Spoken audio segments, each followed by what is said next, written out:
All right, so we are going to start off by defining homeostasis. Homeostasis. Now, homeo means same, is one interpretation, and stasis, one interpretation is standing still. So, really together, they mean staying the same. And the body's goal basically is to try to stay the same within a comfortable range for the entire body. And for a more detailed definition, it's the ability of the body to maintain relatively stable internal conditions, even though external conditions are changing. Now, to better explain this, we're going to look at an example, which is body temperature control by homeostatic control system. And I will make this little diagram. So first, the temperature changes in our external environment outside our body. Then the skin, our skin, senses this. And to illustrate that, I've got a little alarm that is going off here. So there's a sensor here within the skin that will sense this temperature change. Then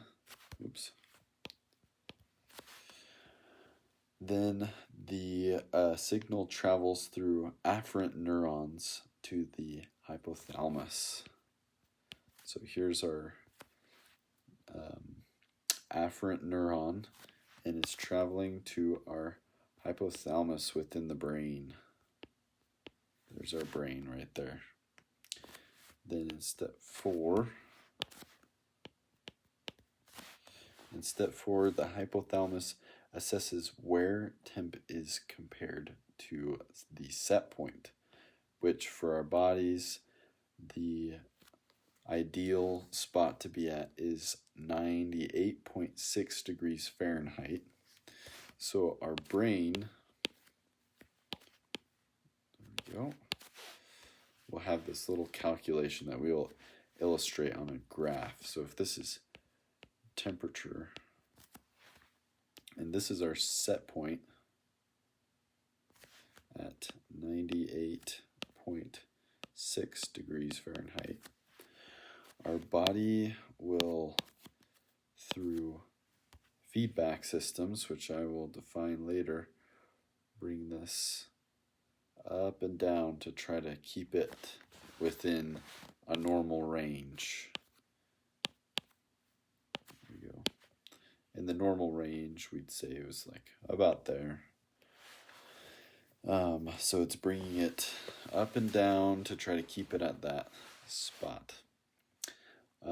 And then for step 5, our brain, the hypothalamus, sends a signal through efferent nerves. And you can remember this as A before E. So this is efferent nerves. Before it was afferent. And for this, it sends it out to our skeletal muscles. Draw a little muscle right here. Very, very basic but round muscle right there. And then it'll send a signal out to the muscles to shiver so that it can generate some heat. It'll also send out some to sweat glands so they will produce sweat, which can cool the body as the sweat evaporates. Then we have our blood vessels, which can vasoconstrict and do vasodilation, which will allow the body to be warmed or cooled by this increase or decrease in blood flow. Now we will move on to, well, first I would like to quickly just show the basics of this. So we have stimuli that then acts on a receptor, which through afferent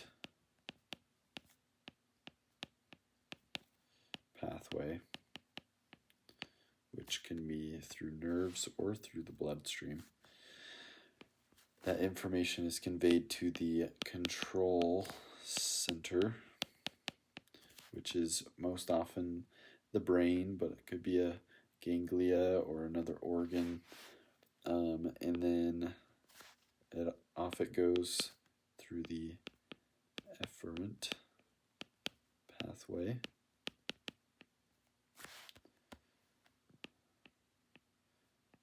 After a decision has been made in how to respond, and that signal goes to the effectors, which would be like step 6 here. And that is the basics of homeostasis.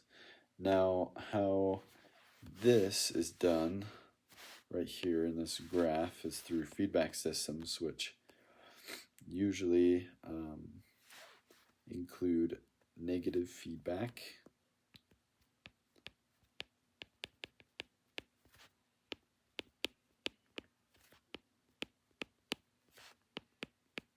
loops. And negative feedback loops' goal is to change the variable to bring it towards the set point. And that was like in this illustration here, where maybe 1 instant will be at this temperature, internal temperature. So the body will react in trying to bring it down towards the set point. And then it will go past it and then bring it back, constantly bringing it closer, and so that it is within that normal range. Then the other type, and this is a good example, this body temperature control is a good example of negative feedback loops, because the same process can happen even when whether it's hot or it's cold, it will bring it towards that set point. Then for the other feedback loop, it's called the positive, oops, I spelled that wrong. Positive feedback loops. Now for positive feedback loops, here I will move this so that we can continue to use it as an example. For a positive feedback loop, its goal is to change the variable to increase its deviation from the set point, and may even be unintentional that is happening. And for this, we will just take these out. So for a positive feedback loop, we would see something like this. So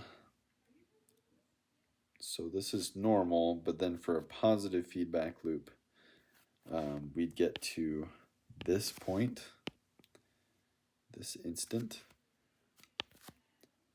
and then we would see something like this, where it just continues to go away from the set point. So it just gets farther and farther.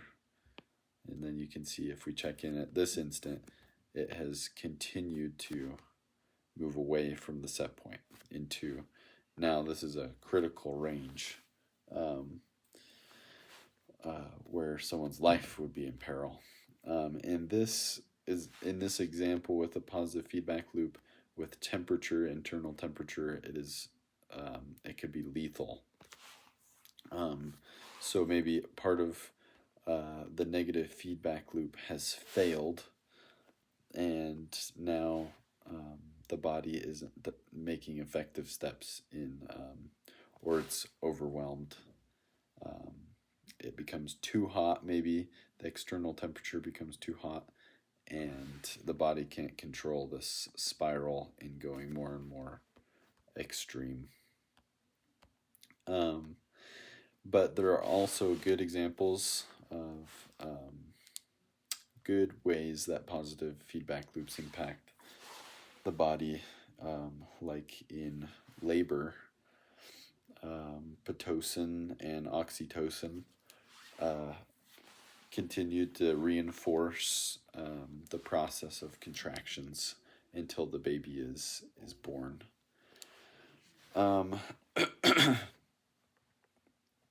Now for protein-mediated transport, well, I'll give more of an example of positive feedback loops. So with oxytocin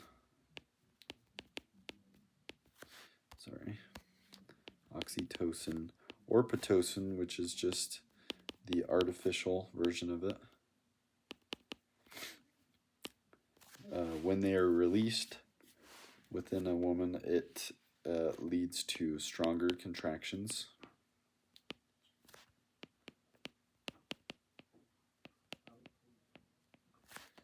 which leads to the baby's head stretching the cervix.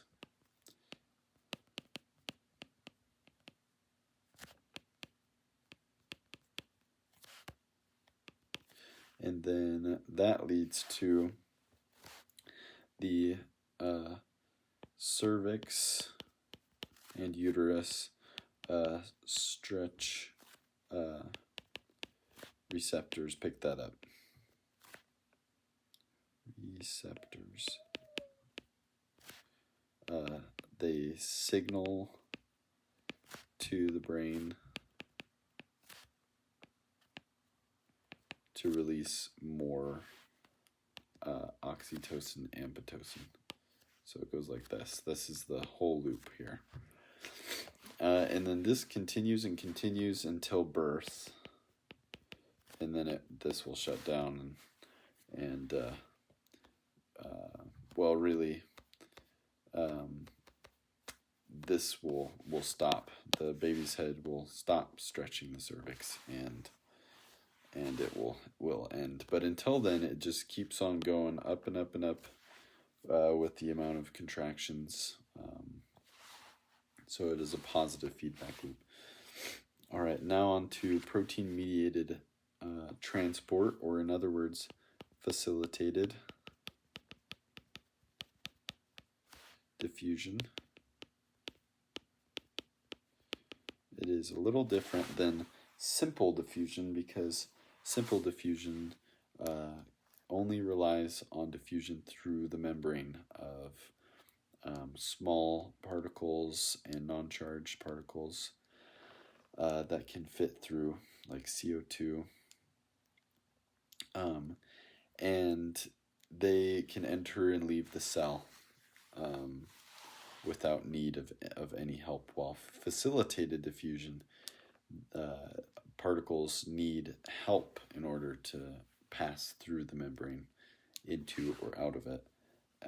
But it doesn't require any energy to do so. And this is because, as I will explain later, the particles move with their gradient, their preferred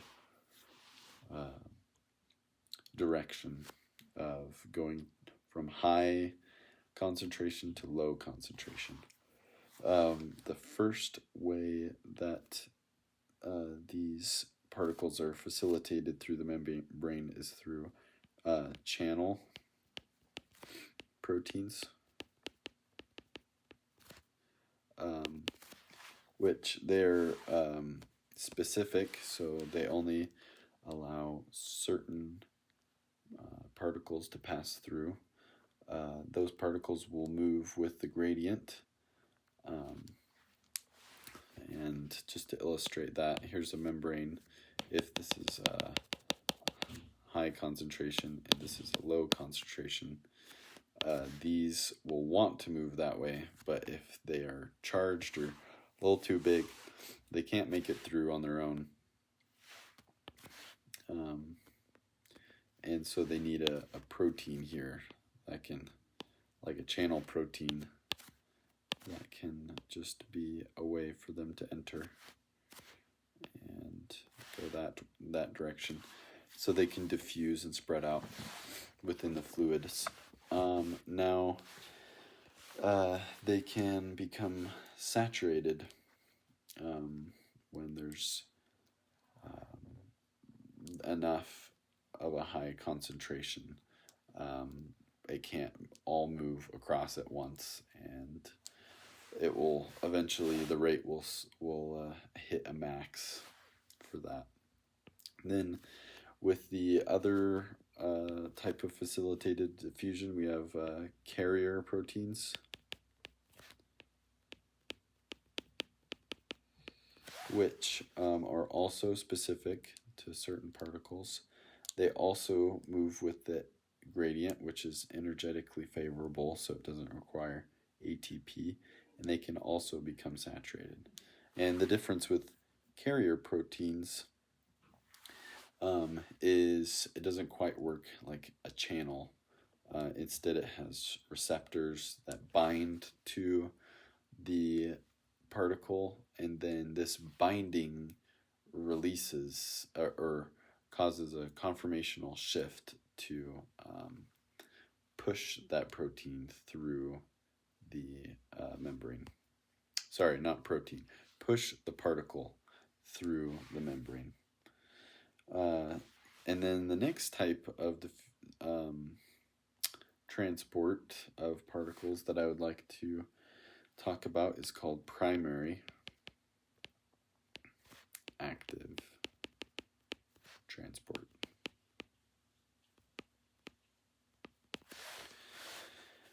And for this one, it is also specific to certain particles, but it moves against the gradient using ATP. So this would be like, this would be like going in this direction. And this is not energetically favorable. So it requires some ATP, which is the energy source within a cell. And they can also become saturated. The next type is called secondary active transport. Secondary active transport is also specific, and it couples energetically unfavorable solutes with favorable solutes with favorable gradient situations.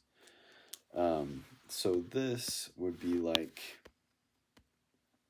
and these secondary don't require ATP because they're coupled in this way.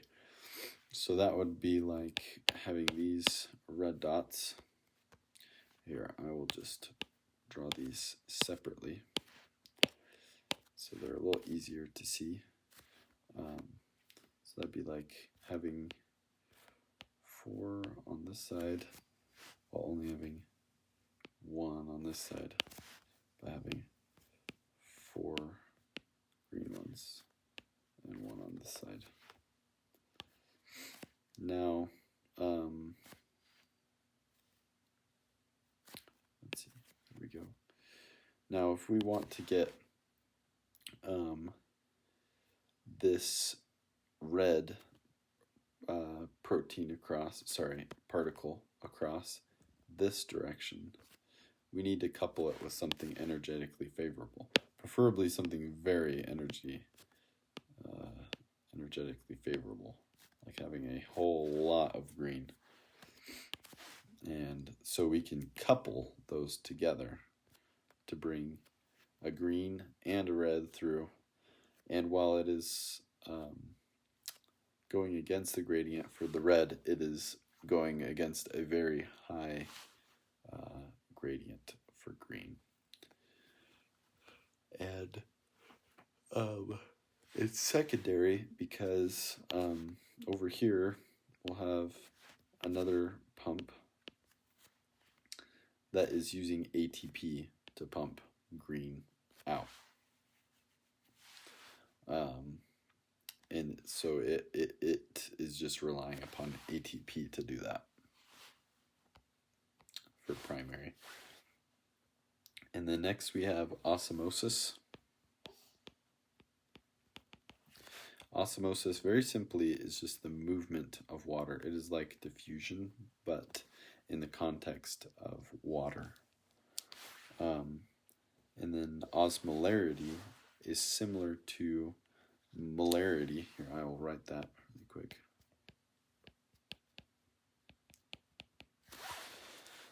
It is similar to molarity, which is, I'll just write here. Molarity is just moles per liter, but the liter is always water. I'll just write this in. So in osmolarity, the liquid is always water because that's what is found within our bodies. The solution is always water that these particles are found in when we're talking about concentrations.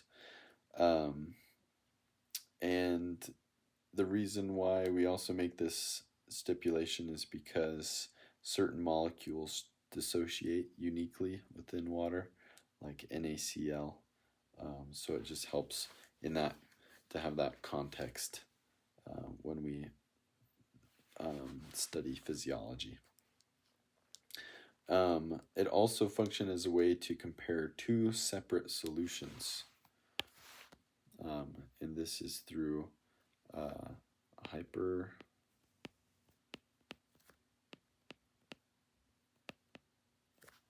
hyperosmolar, iso,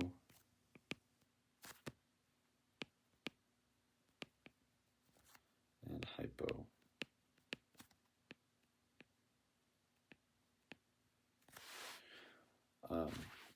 Hyperosmolar, isoosmolar, and hypoosmolar.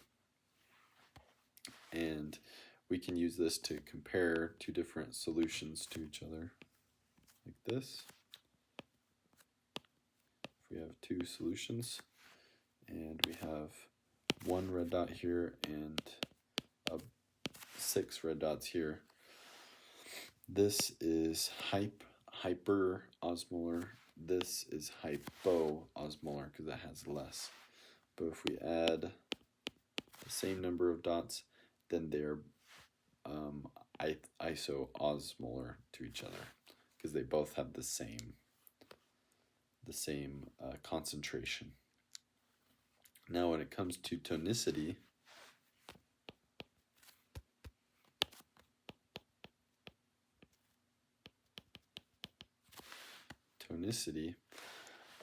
it is used to describe the effect a solution has on a cell based on each's osmolarity. Now, if we have